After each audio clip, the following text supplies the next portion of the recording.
Hello viewers, संधान IAS academy के platform पे आप सभी का स्वागत है। आज हम मध्यकालीन इतिहास से एक नया क्वेश्चन लेंगे फॉर्मेटिंग बैच के अंतर्गत।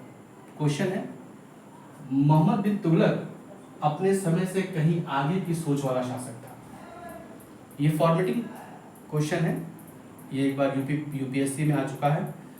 यूपी पीसीएस में जब ऑप्शनल सब्जेक्ट थे तो उसमें से आया हुआ था। ये क्वेश्चन जीएस के संदर्भ में और ऑप्शनल मेंस के संदर्भ में आप इसको लिख सकते हैं। किस आधार पर ये क्वेश्चन लिखा जाए, क्योंकि ये क्वेश्चन काफी टफ है। ये क्वेश्चन आपके संदर्भ में काफी टफ है क्योंकि मोहम्मद बिन तुगलक को भारतीय इतिहास में एक विवादास्पद स्थान दिया गया। मात्र इसी को ही नहीं दिया गया, बल्कि औरंगजेब और टीपू सुल्तान, वर्तमान में टीपू सुल्तान भी हत्या चढ़ा गया बेचारा। टीपू सुल्तान को भी जो कि है विवादास्पद व्यक्ति बना दिया गया। तो हम इन संदर्भों में इस सवाल को समझेंगे कि कैसे मोहम्मद बिन तुगलक अपनी सोच से आगे की सोच वाला व्यक्ति था। आपको बता दें कि भारतीय किसी भी शासक को महान बनाने में तत्कालीन इतिहासकारों की बहुत बड़ी भूमिका होती है। मोहम्मद बिन तुगलक के समय तीन प्रमुख इतिहासकार थे। पहला इब्न बतूता, दूसरा इसामी और तीसरा बर्नी। ये तीनों उस समय के जो इतिहासकार थे, उन्होंने उसके साथ सही न्याय नहीं किया। तीनों का इंटेंशन था, तीनों ने कहीं ना कहीं उन चीजों को अपने विपरीत पाया, अपनी सोच के विपरीत पाया। आपको बता दें, जब इतिहास को किसी विशेष सोच के साथ रखकर लिखा जाता है तो इतिहास धूमिल हो जाता है, मैला हो जाता है। बर्नी की भी सोच वही थी, इब्न बतूता की भी सोच वही थी और इसामी तो खैर था ही। तो ये तीनों ने अलग अलग ढंग से अपनी बातों को बताया और अपनी बातों को कहा, जिससे हमें पता नहीं चलता है कि आखिर में मोहम्मद बिन तुगलक का व्यक्तित्व कैसा था, कैसा वो उन चीजों को देख सकता, मतलब शासक की उसकी नीतियां जो भी बोल रही। दिल्ली सल्तनत का सबसे विद्वान शासक था मोहम्मद बिन तुगलक, और वो जो व्यक्ति था वह इस मामले में तार्किक था क्योंकि वो तत्कालीन परिस्थितियों के अनुसार उसने अपनी नीतियों को बनाया। एक शासक के तौर पर उसकी नीतियां भले ही कारगर सिद्ध नहीं हुई, लेकिन हमें ये जानना चाहिए कि आखिर में वो किस आदर्श को प्राप्त करना चाहता था, वो किस, उसके सामने क्या आइडियल थे और वो किन आइडियल्स को प्राप्त करना चाहता था। इस परिप्रेक्ष्य में हमें एक शासक का मूल्यांकन करना चाहिए। राजनीतिक स्तर पर अगर मैं मोहम्मद बिन तुगलक की बात करूं तो मैं बताऊं कि दिल्ली सल्तनत का सर्वाधिक बड़े क्षेत्रफल पर शासन करने वाला शासक था मोहम्मद बिन तुगलक। लगभग 23 प्रांत पर शासन करने वाला शासक था। एक बहुत बड़ा साम्राज्य उसके पास था जिसका क्षेत्रफल कई गुना बड़ा था। मोहम्मद बिन तुगलक ने अपने साम्राज्य के प्रसार के लिए अपने राजकुमार के काल में, क्योंकि गियासुद्दीन तुगलक ने उसे कई अभियानों पर भेजा और उसने उन अभियानों को विजय भी किया और अपने सेनापति के जो उसके गुण थे उसको उसने सबके सामने रखा भी। बंगाल से लेकर दक्षिण भारत तक के क्षेत्रों को विजित करने का बहुत बड़ा श्रेय उसको जाता है। लेकिन यही जब हम बाद के काल में फिरोज शाह तुगलक को देखते हैं तो फिरोज शाह तुगलक का कोई भी अभियान सफल नहीं हुआ, चाहे वो जालंधर उड़ीसा का अभियान हो, चाहे वो सिंध का अभियान हो, चाहे जो भी अभियान हो, वो उसके अंदर सेनापति के कोई गुण नहीं थे। इसीलिए कहा गया कि मोहम्मद बिन तुगलक ने फिरोज शाह तुगलक को आच्छादित कर दिया, ढक दिया। हम इस क्वेश्चन को भी साथ लेकर चलते हैं। एक शासक के रूप में मोहम्मद बिन तुगलक ने जो नीतियां अपनाई वो अपने समय से बहुत आगे की थी। जैसे उसकी 4 जो पॉलिसी बनाई गई, दोआब में कर वृद्धि, राजधानी परिवर्तन, सांकेतिक मुद्रा का प्रचलन, कराची अभियान और खुरासान अभियान। ये सारे के सारे जो अभियान उसने या जो भी उसकी नीतियां थी उसके समय से काफी आगे थी। दोआब में कर वृद्धि का मतलब ये कि दोआब के आर्थिक महत्व को मोहम्मद बिन तुगलक अच्छे से समझता था। राज्य की आय का प्रमुख स्रोत जो था वो कृषि था और उसने इसके लिए एक अलग से विभाग भी खोला, दीवाने अमीर को ही। आज के समय जो सरकारें ग्रांट देती हैं, किसानों को ऋण प्रदान करती हैं, ये उस समय उसने सोंधर नामक ऋण प्रदान किए थे जो अपने समय से काफी आगे थे। मुगलों में इन्हीं को तकावी कहा गया। तो आप सोचिए कि इस बुलंद सोच के साथ उसने नींव रखी अपनी नीतियों की। बाद में अकाल पड़ा। अकाल पड़ने के बाद जो कि है, ये इसकी खबर सुल्तान को नहीं थी कि उस क्षेत्र में अकाल पड़ा है, क्योंकि जो अधिकारी थे उन्होंने उसको कुछ बताया ही नहीं। उसको लगा कि दोआब में जिस तरह हमने अग्रिम ऋण बांटे हैं, हमने सिंचाई की व्यवस्था की है, हमने नहरें निकलवाई हैं, अब फसलें अच्छी हैं, हमें उस पर लाभ होगा। लेकिन ऐसा नहीं हुआ। अकाल पड़ने के फलस्वरूप जो कि है उसकी सारी की सारी योजनाएं धरी की धरी रह गई और अधिकारियों ने एक असफल ढंग से उन योजनाओं को क्रियान्वित किया। फिर मैंने कहा कि यहां पर यह देखना जरूरी है कि आखिर में उसके आदर्श क्या थे, जिन आदर्शों को प्राप्त करना चाहता था। दूसरा, राजधानी परिवर्तन। राजधानी परिवर्तन का उद्देश्य क्या था? वह दक्षिण भारत में मुस्लिम प्रजा को बसाकर कहीं ना कहीं वो वहां पर भी नियंत्रण स्थापित करना चाहता था, जो एक पुरानी व्यवस्था थी। इसके लिए उसने ये नहीं कहा कि पूरी दिल्ली को जो कि उसने भेज दिया कि जाइए और जाकर वहां पे दौलताबाद में रही। नहीं, उसने राज परिवार के कुछ सदस्यों को, कुछ लोगों को ही उसने भेजा। उनके देखे जो कि कुछ परिवार और भी गए।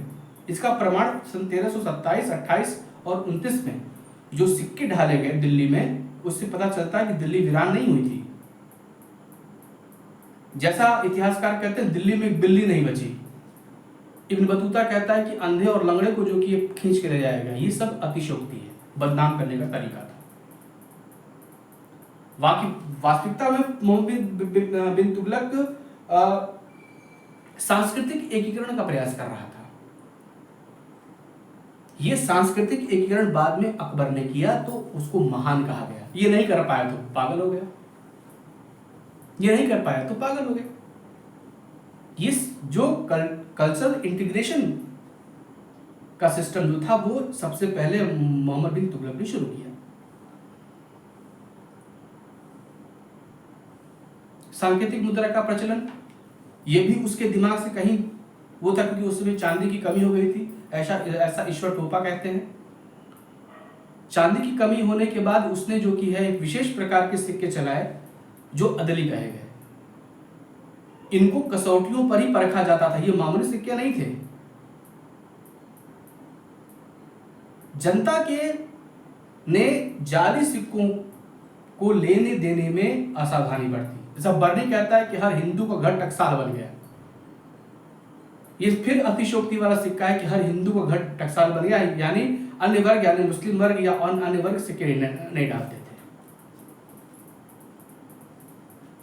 और मोहम्मद बिन तुगलक ने उन्हीं सिक्कों पर ही भुगतान भी किया था जो सिक्के उसके द्वारा ढाले गए थे। उसी प्रकार कराची अभियान और खुरासान अभियान, एक सक्षम विदेश नीति लेकर मोहम्मद बिन तुगलक चला था। तरमा शरीफ का मंगोलों का आक्रमण और उसके कान खड़े हो गए। उसने तुरंत एक वैज्ञानिक सीमा रेखा बनाने का प्रयास किया। फरशूर यानी आज के पेशावर में उसने उस पर नियंत्रण स्थापित करके उसने दोबारा मंगोलों के आक्रमण को रोकने का प्रयास किया जो उधर से होते थे। इसके लिए उसने विदेशों के साथ, चाहे मिस्र के साथ, मलेशिया, चाहे जो भी देश रहे उनके साथ उसने अपने सांस्कृतिक और जो है राजनीतिक संबंधों को अच्छा बनाया। ये तत्कालीन शासकों के द्वारा नहीं किया।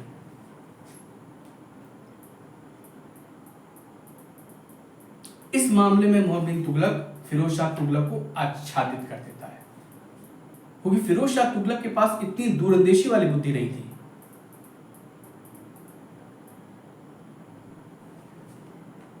धार्मिक नीति,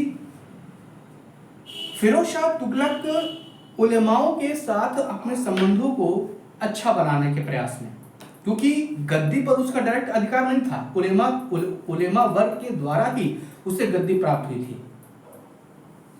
वो जानता था कि यदि मैं इस वर्ग को संतुष्ट नहीं करूंगा तो मैं सत्ता भी चला नहीं पाऊंगा, इसलिए उसने सबके साथ संतुष्टिकरण की नीति अपनाई। मोहम्मद बिन तुगलक इससे उल्टा था।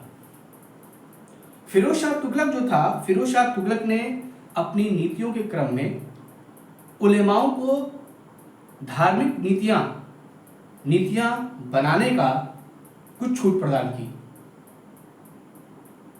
ये दिल्ली सल्तनत के धर्मनिरपेक्ष स्वरूप को चोट पहुंचाता है। एक ब्राह्मण को जिंदा जला देना, ब्राह्मणों पर जजिया फिर से आरोपित कर देना, मधवियों का दमन करना, हिंदुओं का दमन करना, महिलाओं को मजार पर जाने पर रोक लगा देना, ये उसकी सलार मसूद गाजी की दरगाह पर जाकर अपने बालों का मुंडन करवाना, महल के सारे चित्रों को खुरचवा देना, ये एक शासक जो है उसकी नीति नहीं है। ये सब अनुदार नीतियां हैं।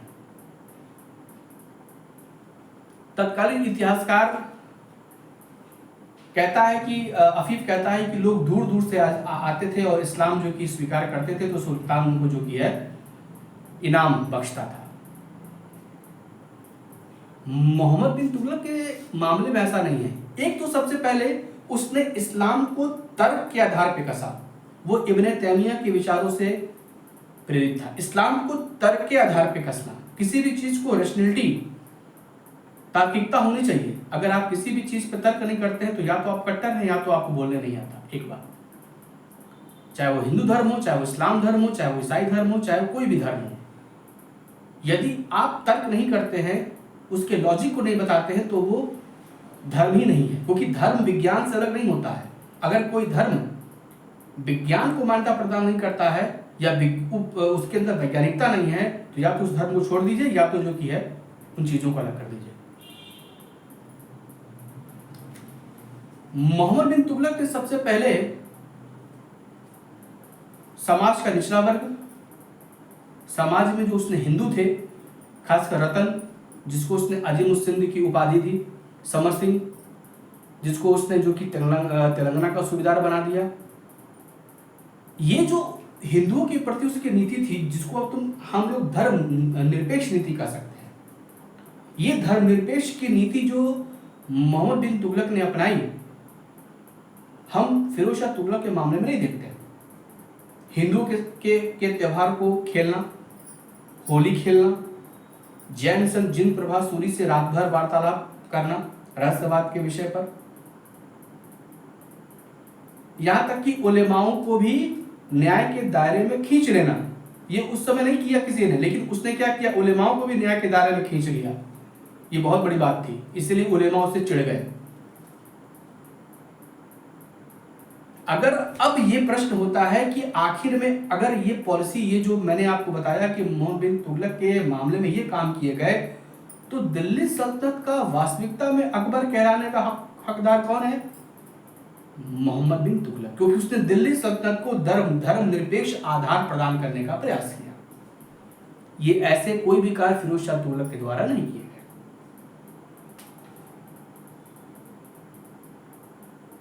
वो बर्नी जो मोहम्मद बिन तुगलक के दरबार में काफी समय तक रहा, उसे उसका काल अच्छा नहीं लगा, क्योंकि वो हिंदुओं को उच्च पद प्रदान कर रहा था, वो धर्मनिरपेक्ष आधार स्तंभ को लेकर चल रहा था, और वही फिरोज का काल उसे स्वर्ण काल लगने लगा। क्यों? क्योंकि वो जो कि है ब्राह्मणों का दमन कर रहा था, हिंदुओं का दमन कर रहा था, माधवियों का दमन कर रहा था, शियाओं का दमन कर रहा था, तो उसे उसका काल बड़ा अच्छा लगा। ये बताता है कि दोनों की धार्मिक नीतियों में अंतर।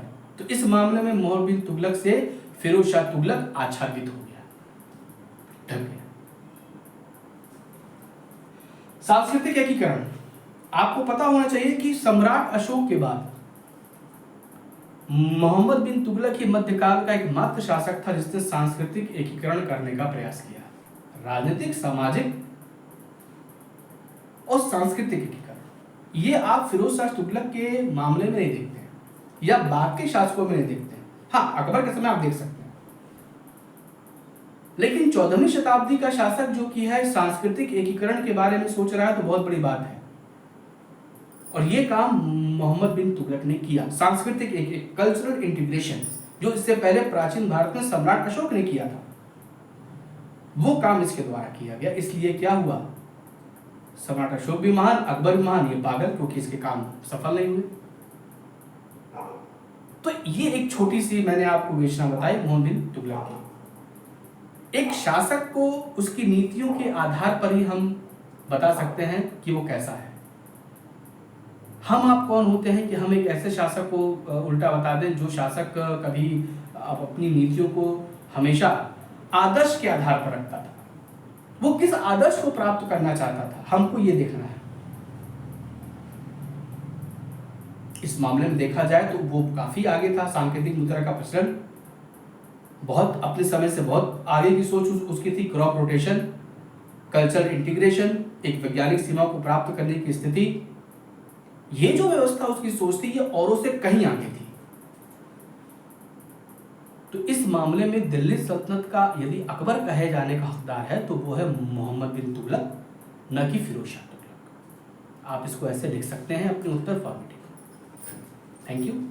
अगला क्वेश्चन हम लोग लेकर चलेंगे, जिसमें हम लोग दिल्ली सल्तनत क्या धार्मिक तंत्र था अथवा सैनिक शाही था, हम इस पर चर्चा करेंगे।